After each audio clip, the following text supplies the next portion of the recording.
राम जी तो वन में थे। किसी को रावण अच्छा लग जा रहा है, किसी को राम बुरे लग जा रहे हैं। आजकल तो सबको रावण ही पसंद आ रहा है। हाँ, पता नहीं है ना रावण के बारे में। बस उनको ये पता है अपनी बहन के लिए लड़ने गया था तो पक्का भाई था, मर्द अच्छा, था। ये हो गई डिमांड। इस भाई ने बहन के पति को मारा था और किसी को ये भी नहीं पता शूर्पणखा ने सब प्लानिंग करके रावण को मरवाने के लिए किया था।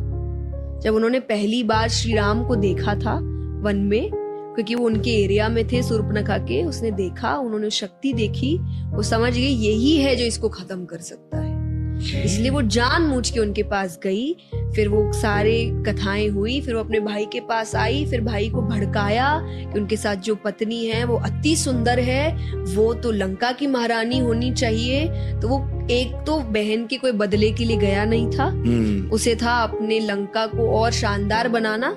वो शानदार सुंदर रानियों से बन सकता है, तो वो इन चीजों के लिए गया। दूसरा, ये भी अगर किसी को नहीं पता है, he was a rapist, please go and read about it.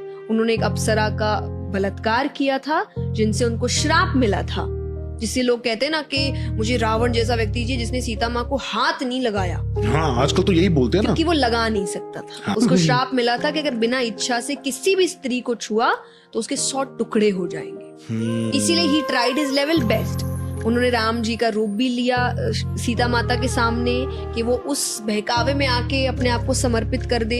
उन्होंने ये भी अफवाह फैलाई कि राम जी तो मर गए हैं युद्ध में, हाँ। कि अब बेचारी हार के अपने आप को समर्पित कर ले, पर अपनी मर्जी से एक बार समर्पित हो गई तो हो गई मेरी। तो ये बातें लोगों को पता नहीं है, पढ़ते नहीं है, तो उनको गलत चीजें सही लगने लग जाती है और सही चीजें। बट देन भी से कलयुग आ रहा है। एक और बात बोलते हैं लोग कि राम जी तो वन में थे, तो वो जब शूर्पणखा आई थी, वो जो हिरण था, हिरण का क्या करने गए थे? शिकार ही तो करने गए थे। जी नहीं, उन्होंने कहा था मैं अयोध्या लेके जाऊंगी, इतना सुंदर है सीता माता ने। फिर जब वो बहुत देर तक नहीं आया तब राम जी समझ गए थे कि ये हिरण नहीं है, इसीलिए उन्होंने एंड में तीर चलाया, समझने के बाद कि ये हिरण नहीं है, ये कुछ मायावी है।